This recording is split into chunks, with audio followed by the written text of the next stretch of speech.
Our next reader is the author of 4 medieval romances, 2 medieval novellas, and 2 humorous contemporary novels. Her Wars of the Roses Brides trilogy reached #1 for historical romance on Amazon in the US, Canada, and Australia. She's also an on-camera and voiceover actor with a JD and a master's in radio and TV. Credits include independent features, short films, web series, national TV commercials, and thousands of voiceovers. Ask what she did on America's Funniest People and the live judges round of America's Got Talent Season 8. Now I must know. She presents workshops for authors and actors, is a storyteller, and sings in a symphony chorus, and she also has books for sale.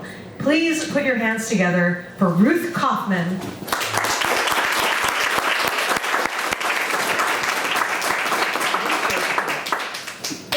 Thank you. I'm going to be reading from my book, My Life as a Star, which I wrote after I wrote My Life as an Extra. I actually worked as an extra more than 80 times before I began seriously pursuing speaking roles only, so I know whereof I speak. However, the title of this book has not come true yet. The sacrifices I make for my art. I'm encased in a suffocating ankle-length costume. My face, the only part of me you can see except for my feet and sparkly green tap shoes, is painted dark green. Perspiration slithers down my body, adding miserable fodder to the worst, yet most potentially promising job I ever had. I am a tap-dancing zucchini. But a zucchini filming her first national TV commercial. Step, shuffle, while change, step, shuffle, while change. The phallic costume entraps my arms and makes me list to the left. Don't lose your balance, Marla. My hands grip now slippery handles to keep from tipping over.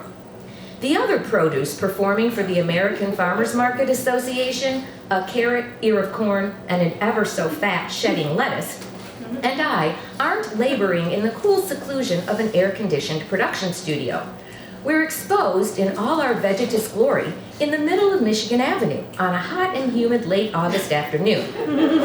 The crew converted one of the cement planters, usually bursting with flowers and tall grasses this time of year, into a tappable surface. The cameras are on the street, which is temporarily closed to traffic. A sizable crowd has gathered, as it does wherever there's filming in the city. People swarm in front of the Tribune Tower on one side. I guess I'm going to have to change that now to former Tribune Tower. In front of the Tribune Tower on one side and the Wrigley Building on the other. Several former WZRJ-FM co-workers are laughing so hard they may expire. My sister Linda, flawless in her this week blondish hair and upscale worker bee ensemble of a cream sheath dress and high heels, shakes her head. I don't know why I told them about this gig. Hold while Carrot cavorts, 2, 3, 4. Abundant greens on Carrot's head flounce and cover his orange face. He sneezes but doesn't miss a step. Kudos to Carrot. Cut! Take it from before the time step. Carrot, keep that stuff out of your face. This from the assistant director. Our director, Scott Sampson, hasn't yet deigned to speak to us. Trade publications have dubbed him Great Scott and repeatedly rank him in the top 10 list of living film directors. Several millennials wear Great Scott merch and carry signs saying, "We heart GS, Great Scott rules." He's why I'm here. Usually I'm an aspiring actress, not a dancing gourd. When my agent Audrey called to say he was directing the AFMA commercial, though I'm not sure why a director of his caliber would, and next a feature film here in Chicago, I couldn't wait for the opportunity to audition. The miracle of booking the spot upped my chances to impress him, provided an in to get my first speaking part in a major motion picture after toiling as a paid extra on more than 50 and doing small roles in indie features that went nowhere for free. But how can you impress anyone dressed as a zucchini? What if he pigeonholes me as a tapping cucurbita people? What if he can't see beyond the green? Rolling, someone on the crew calls. Speed, and action. I resume time stepping with a sigh. How can you want something, need it, and hate it at the same time? Flap, flap, flap, all change. They're piping in a sickly sweet chorus, singing the AFMA theme song to the tune of A Tisket, a Tasket, fill our farmer's market basket, ooh, ooh, la, la, la.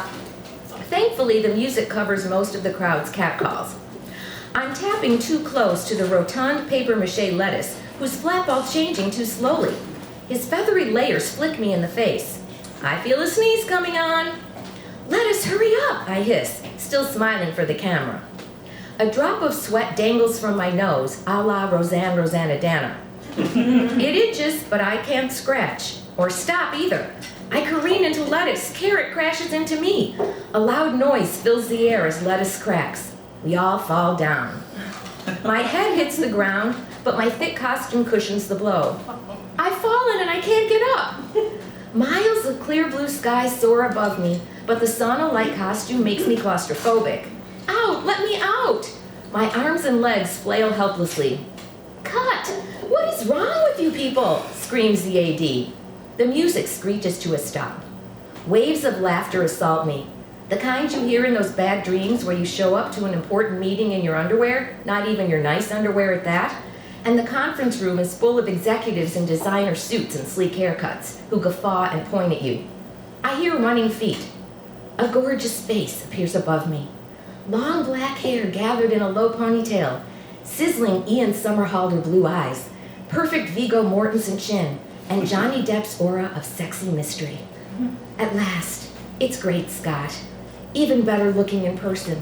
Good thing I'm lying down because I'm swooning. Are you okay? Though the first word out of the great man's mouth is a most useless waste of breath and one of my pet peeves, coming from him, it resembles a breath of fresh air. I can't speak. I'm in awe. Ms. Courgette, let's get you on your feet. Ms. Courgette? Brit speak for zucchini? There are only 4 of us in this commercial, and he doesn't even know my name. Say something. Say, hi, I'm Marla Goldberg. No, don't say that. Say something oh so clever to make him see you for the brilliant, desirable, 42-year-old, currently unemployed, former radio station account executive, and somewhat recently divorced aspiring actress wishing you'd finally get around to writing a book that you are. Suddenly I'm being lifted. The world rights itself. I'm standing again. The dazzling director has touched me, but I can't even feel it. Scott is so close, I smell those Listerine breath strips. He isn't tall, but he's taller than me even when I wear heels, and that's what matters. He wears a Make My Day t-shirt and khaki shorts. My heart races. Scott's eyes are so blue. His concerned expression so moving. Marla, speak. I open my mouth. Nothing comes out. Speak now. More sweat pours from all pores as the voice in my head, VIH, berates me. I am a green, gasping fish. Makeup! Great Scott yells. Fix Zucchini's face. His English accent is more scrumptious than Benedict Cumberbatch's. Hurry it up, we can't afford a delay. He turns and walks toward the camera. That's it? That's my special moment with Great Scott? He was literally in my face, and I couldn't spit out one coherent word. Not even Great Scott! I shout, much too loud. All activity stops. All heads swivel in my direction, including his. He raises a dark, sardonic eyebrow, like Clark Gable as Rhett eyeing Vivian Lee's Scarlet in Gone with the Wind. Now what? Thanks for the lift, I manage. I want to collapse as he turns away. Nothing like morphing into a loser the moment opportunity knocks. It isn't over till it's over. I must find a way to show him I'm worthy of a line in his upcoming movie. Any line will do, even, may I help you? Or, here's your pizza. We're losing the light, people, a man yells. Doesn't matter, a woman replies. I mince around awkwardly. The wardrobe mistress is tending to lettuce still on the ground, Humpty Dumpty after his fall. He's broken beyond repair. Scott and the producer, a man large enough to have played lettuce without the costume, come over to inspect the damage. With a slight push from wardrobe, lettuce breaks into pieces and reveals John, the thin, perspiration-soaked man inside. Great Scott turns his laser gaze on wardrobe. Fix the damn vegetable now. As John carefully eases himself to his feet, the wardrobe mistress says, it'll take a while and lots of duct tape. No can do. This from the producer, Sam, who is mopping his forehead with a hand towel. That's a wrap, everyone. A wrap? The end of the shooting day? But we haven't done our big finish, the produce kick line. Is that a joke? Scott asks. Nope, we're out. Of light, money, and time, the producer replies. You had to have Michigan Avenue. Ka-ching. You had to shoot during business hours and shut down the street. Ching. Custom costumes. Ching. Now you'll have to make do with what's already in the can. You will not make your day today. I hold my breath and exchange a shocked glance with Carrot. Normally this kind of conversation isn't held in front of the talent. We are frozen vegetables, awaiting Scott's reaction. Scott licks his lovely lips and stares at the ground. Then he looks up, his eyes steely. He should be an actor. The camera would love him. I would love him. No, that's just my liquid and protein-deprived brain rambling. The advert won't make sense without the remaining shots. I can finish them in 2 hours. His voice is deep and measured, as if he's trying to conceal frustration. The producer shakes his head, his jowls wigger. No can do. That'd take us into overtime. Ka-ching! My spirits sink. Don't tell me my first national commercial won't even get made. Not that I want to stay in this vegetation torture chamber another minute, but it's taken years of acting classes, auditions, and callbacks for me to get this far. I rack my brain. There must be a way to save the day.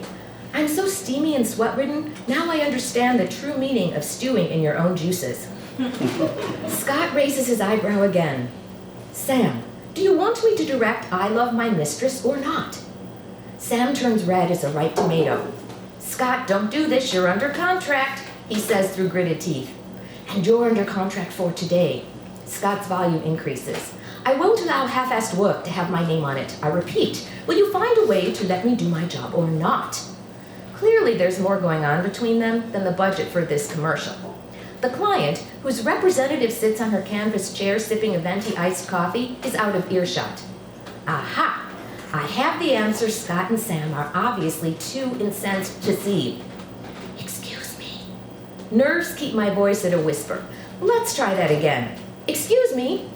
Sam and Scott's glares burn hot as a high noon sun on a zucchini patch. I don't wilt under the pressure. May I suggest that you find out what the client wants to do? I ask. Talent does not speak unless spoken to, Sam splutters as he steps closer. Talent does what it's told. Talent is talent. Flecks of spit hit my face. Fortunately, the stiff costume prevents me from recoiling. He can't see me inside, quivering like the cowardly lion. Unless you, squash, happen to be a star. Are you Scarlett Johansson, Jennifer Lawrence, Charlize Theron? Someone on their level? Didn't think so. He wags a sausage fat finger at me. I want your name. I'll make sure you never work in this town again.